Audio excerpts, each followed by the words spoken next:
Hi friends, welcome back to my channel சமையல் with அனு. இன்னைக்கு நம்ம ஒரு அட்டகாசமான ரவா பாயாசம் தாங்க பார்க்க போகிறோம். கல்யாண வீடுகள்லாம் வைக்கக்கூடிய ரவா பாயாசம் வேறு லெவல் டேஸ்ட்டில் இருக்கும். கண்டிப்பாக இந்த வீடியோவை ஸ்கிப் பண்ணாமல் ஃபுல்லாக பார்த்து ட்ரை பண்ணுங்கள். வீடியோக்குள்ளே போகிறதுக்கு முன்னாடி நம்ம சேனலை இன்னும் நீங்கள் சப்ஸ்கிரைப் பண்ணலைன்னா சப்ஸ்கிரைப் பண்ணி பெல் ஐக்கான் கிளிக் பண்ணி ஆல் கொடுத்துக்கோங்க. ஓகே ஃப்ரெண்ட்ஸ், எப்படி செய்கிறதுன்னு இப்போ பார்க்கலாம். ஒரு பேனில் ஒரே ஒரு டேபிள் ஸ்பூன் அளவுக்கு நெய் சேர்த்துருக்கேங்க. நெய் நல்லா சூடாயிடுச்சு. இப்போ இது கூடவே ஒரு கப் ரவை சேர்த்துக்கிறேன். இந்த ரவையை இந்த நெய்லையே நல்லா ப்ரௌன் ஆகிற வரைக்கும் வறுத்து எடுத்துக்கலாங்க. பாருங்கள், நல்லா ரவை வறுபட்டுருச்சு. இதை தனியாக எடுத்து வச்சுக்கலாம். இப்போ திரும்பவும் ஒரு 3 டேபிள் ஸ்பூன் அளவுக்கு நெய் சேர்த்துருக்கேங்க.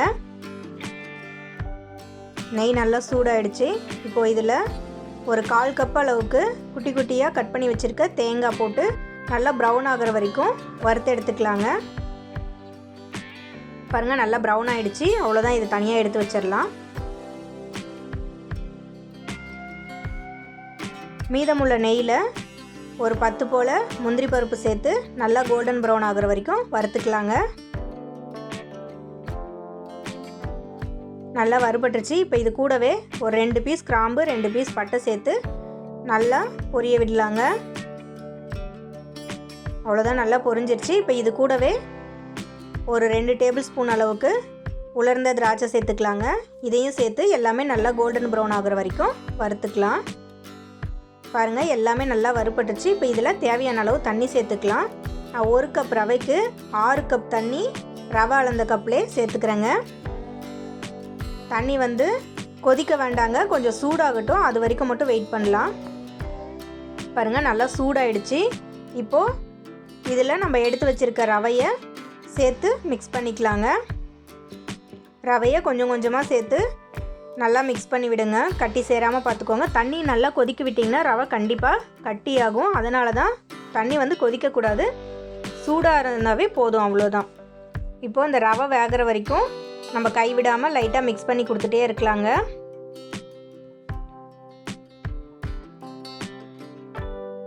இப்போது இது கூடவே கலருக்காக நான் ஒரே ஒரு பிஞ்ச் அளவுக்கு லெமன் எல்லோ கலரை தண்ணியில் கலந்து சேர்த்துக்கிறேங்க. கலர் ஆப்ஷனல் தான், உங்களுக்கு தேவைன்னா சேர்த்துக்கோங்க, இல்லைன்னா பரவாயில்ல. இப்போ நல்லா இதை மிக்ஸ் பண்ணி விட்டுறலாம். அவ்வளோதாங்க, நல்லா ரவை வெந்துடுச்சு. இப்போ இது கூடவே 1 கப் அளவுக்கு சர்க்கரை சேர்த்துக்கிறேங்க. இந்த சர்க்கரை இதுக்கு போதுமானது. உங்களுக்கு இன்னும் அதிக இனிப்பு வேணும்னா இன்னும் ஒரு 1/4 கப் கூட சேர்த்து நீங்கள் மிக்ஸ் பண்ணிக்கோங்க. நல்லா தான் இருக்கும். இதை நல்லா மிக்ஸ் பண்ணி விட்டுறலாங்க. இது கூடவே இப்போ நம்ம வறுத்து வச்சுருக்க தேங்காவையும் சேர்த்து நல்லா மிக்ஸ் பண்ணி விடலாங்க. ரவை நல்லா வெந்துடுச்சு. அவ்வளோதாங்க, சூப்பரான ரவை பாயாசம் ரெடி ஆகிடுச்சு. ஓகே ஃப்ரெண்ட்ஸ், இந்த வீடியோ உங்களுக்கு பிடிச்சிருந்தா கண்டிப்பாக லைக் பண்ணுங்கள், ஷேர் பண்ணுங்கள். நம்ம சமையல் வித் அனு சேனலை சப்ஸ்கிரைப் பண்ணுங்கள். நெக்ஸ்ட் வீடியோவில் பார்க்கலாங்க. பாய்.